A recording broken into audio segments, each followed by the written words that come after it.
Hello, hi everyone. Today we solve the money problem. Mr. Kumar earns rupees 12,560 rupees per month. He saves half of this amount. If he saves the same amount for 10 years, how much money would he save? Kumar ಎಂಬುವನು 12,560 ರೂಪಾಯಿ ಒಂದು ತಿಂಗಳಿಗೆ ಗಳಿಸ್ತಾನೆ. ಮತ್ತು ಅವನು ಈ saves half of this amount ಅಂದರೆ 12,560 ರೂಪಾಯಿದಲ್ಲಿ ಅರ್ಧ amount ಅವನ ಜೀವನ ಉಪಯೋಗಕ್ಕಾಗಿ ತೆಗೆದಿಟ್ಕೊತಾನೆ. ಇಫ್ ಈ saves the same amount for 10 years, ಅವನು ಅದೇ ಅಮೌಂಟನ್ನು 10 ವರ್ಷದಲ್ಲಿ ಎಷ್ಟು ಅಮೌಂಟನ್ನು ಕೂಡಿಡ್ತಾನೆ.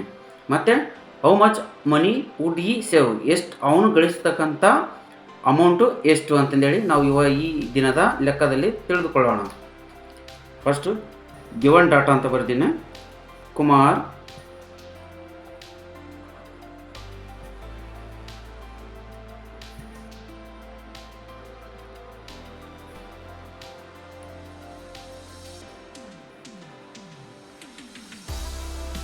₹12,560 ಪರ್ ಮಂತ್, ಒಂದು ತಿಂಗಳಿಗೆ ಇವನು ಗಳಿಸ್ತಿರ್ತಕ್ಕಂಥ ಹಣ 12,560 ರೂಪಾಯಿ. ಕುಮಾರ ಸೇವ್ಸ್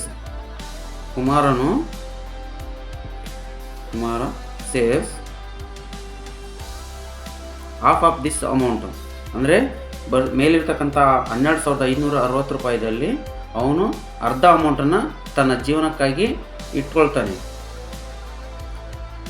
6,280 ರೂಪಾಯಿ ಪರ್ ಮಂತ್. ಹೌ ಮಚ್ ಅಂದರೆ ಟೋಟಲ್ ಅವನು ಗಳಿಸ್ತಕ್ಕ 10 ವರ್ಷದಲ್ಲಿ ಎಷ್ಟು ಅಮೌಂಟನ್ನು ಗಳಿಸ್ತಾನೆ. How much amount save for 10 year and ಮತ್ತು ಅವನು ಎಷ್ಟು ಹೌ ಮಚ್ ಅಮೌಂಟ್ ಈ ಸೇವ್ ಅಂದರೆ ಎಷ್ಟು ದುಡ್ಡನ್ನು ಕೂಡಿಡ್ತಾನೆ.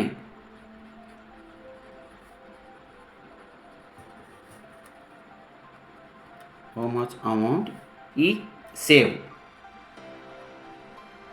Question mark.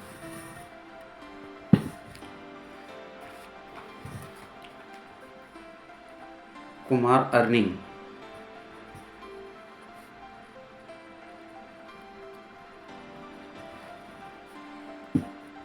₹12,560 ರೂಪಾಯಿ ಪರ್ ಮಂತ್. ಹಾಫ್ ಆಫ್ ಅಂದರೆ ಅರ್ಧ ಅಮೌಂಟು ಅವನ ಜೀವನಕ್ಕಾಗಿ ಅಂದರೆ half amount.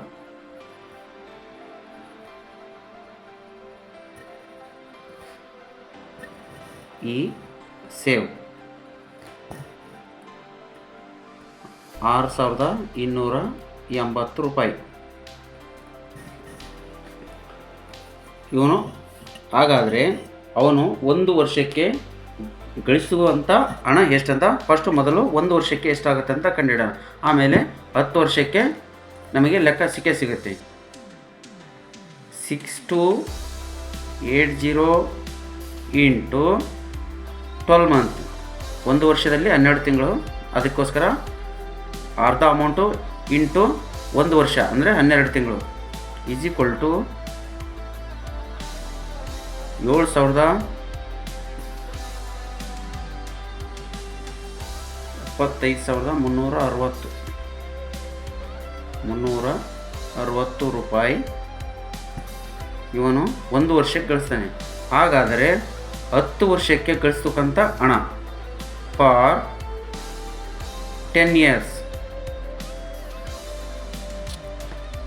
75,360 into 10 year is equal to 7,53,600 ರೂಪಾಯಿ. ಇವನು 10 ವರ್ಷದಲ್ಲಿ ಗಳಿಸ್ತಿರ್ತಕ್ಕಂಥ ಹಣ ಇಷ್ಟು. ಆ್ಯಂಡ್ ಇವನು ಇಷ್ಟೇ ಅಮೌಂಟು ಅಂದರೆ ಅವನ ಜೀವನದಲ್ಲಿ ಸೇವ್ ಮಾಡಿದ್ದು 7,53,600 ರೂಪಾಯಿ ಅವನ ಜೀವನಕ್ಕೆ ಅಮೌಂಟನ್ನು 10 ವರ್ಷದಲ್ಲಿ ಗಳಿಸ್ತಾನೆ. Thank you.